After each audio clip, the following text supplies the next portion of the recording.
Detalye sa unang pagkikita ni Eman Bacosa Pacquiao at ang kanyang celebrity crush na si Jillian Ward.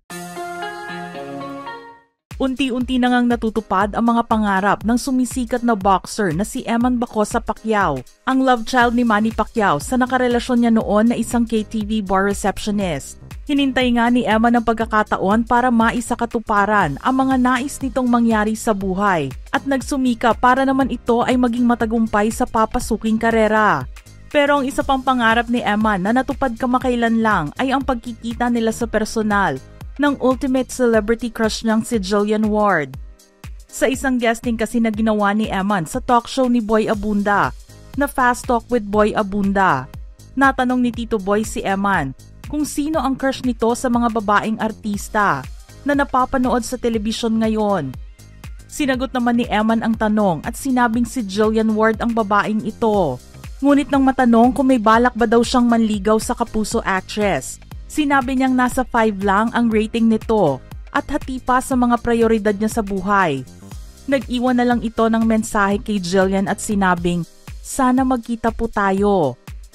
Para naman kay Jillian, masaya siya sa nalaman na sikreto ni Eman tungkol sa pagkakaroon nito ng crush sa kanya. Sa isang interview sa Kapuso Star of the New Gen, sinabi naman nito na gusto rin niyang makita si Eman sa personal. Ani Jillian sa guesting niya sa unang hirit, "Nakakatuwa and sana mag-meet kami. Sana soon, hindi lang online." Nalaman din na nag-followhan na sila sa social media, kaya naman mas maraming kinilig na netizen sa balitang ito. Na-appreciate din ni Jillian ang pag-like ni Eman sa mga post niya at sinabing napapanood din niya ang mga TikTok post ni Eman. At napansin nga na makadiyos ito at mabait. Ang mensaheng yan nga ay naging isang katotohanan nang magkita na sa wakas sina Eman at Jillian. Nangyari ito sa premiere night ng kauna-unahang pelikula ng TV show ng Kapuso Mo Jessica Soho, na Gabi ng Lagim the Movie, na ginawa sa Ayala Trinoma Cinema. Nakuhanan nga ng video at litrato ang kaganapan at pagtatagpong ito ng dalawa. At ilang beses ding nakitang nakipagkamay si Eman kay Jillian. At ilang beses ding niyakap ng rising boxer ang aktres. Nagbigay din ito ng pagbati sa pagbibida niya sa nasabing pelikula. Una nang nakita ng mga netizens ang imbitasyon na ginawa ni Eman para sa pelikulang Gabi ng Lagim. At inaya niya ang mga moviegoers na suportahan ang nasabing pelikula. Nang makarating ito kay Jillian, natuwa naman siya sa ginawang pag-effort ni Eman sa movie invitation niya.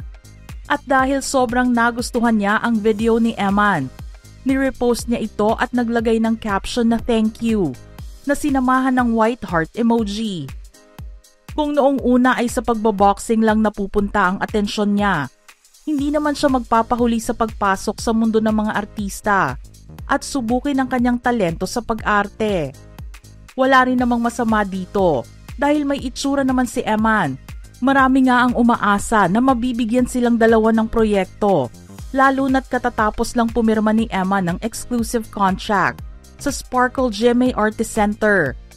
Aniya sa contract signing na ginanap noong November 19, 2025. "I just want to thank everyone for welcoming me here. Gusto ko din magpasalamat sa Panginoong Diyos for His plan.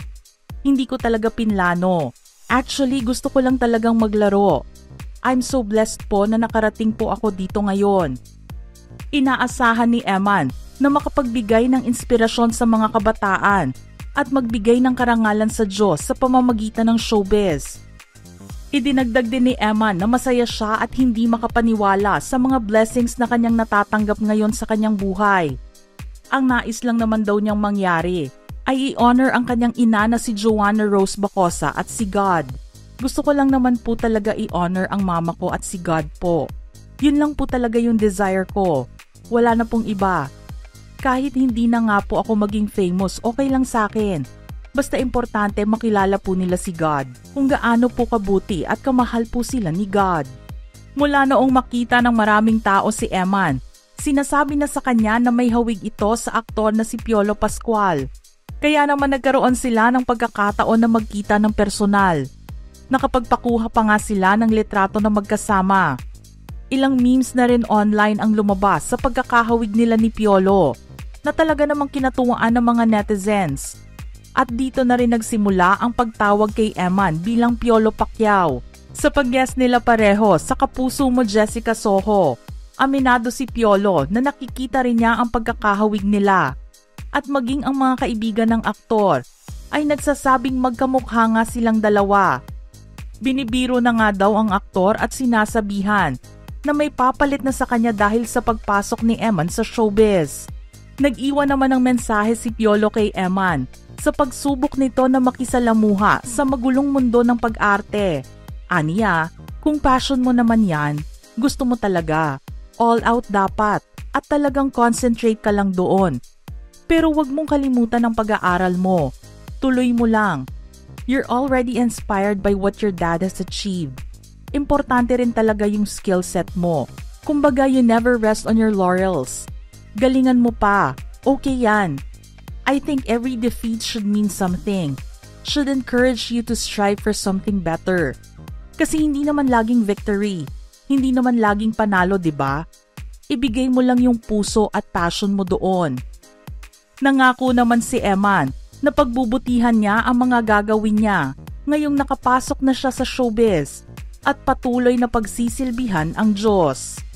Matatandaan na umingay ang pangalan ni Eman sa kanyang pagkapanalo sa natapos na Thrilla in Manila 2 noong October 29, 2025. Tinalo niya ang tubong buhol na si Nico Salado sa pamamagitan ng unanimous decision sa score na 58-55, 58-55 at 60-53. Bata pa lang si Eman ay nagsimula na siyang matutong magboxing.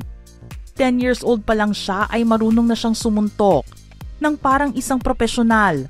19 years old pa lang siya noong una siyang makita sa boxing ring sa kanyang debut match noong September 23, 2023 sa Blow by Blow, isang weekly TV boxing show na pinopromote ni Manny Pacquiao. Dito ay ipinagmamalaki ni Eman na kinatawan siya ng Team Pacquiao. Ngunit ang pro debut niya ay hindi naaayon sa plano.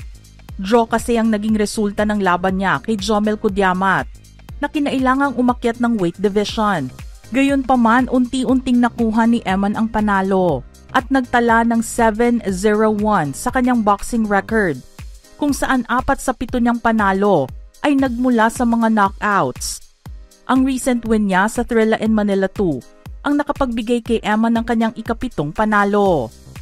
Maaalala naman na naging mainit ang usapin tungkol sa pagkakakilanlan ng ama ng bata dahil umabot sa demandahan ang lihim na relasyon ni Manny at ina ni Eman.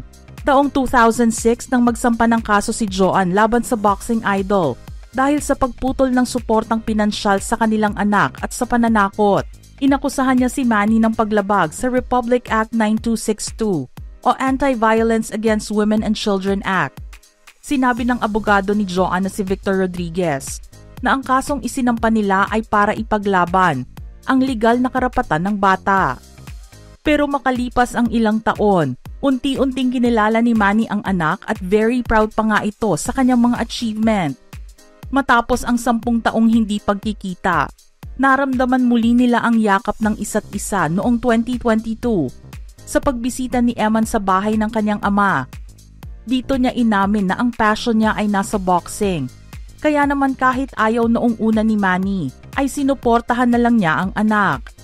Nangyari rin ang hindi inaasahang pagkilala ni Manny sa kanya matapos na pirmahan ang dokumentong nagpapakilala kay Eman bilang isang Pacquiao.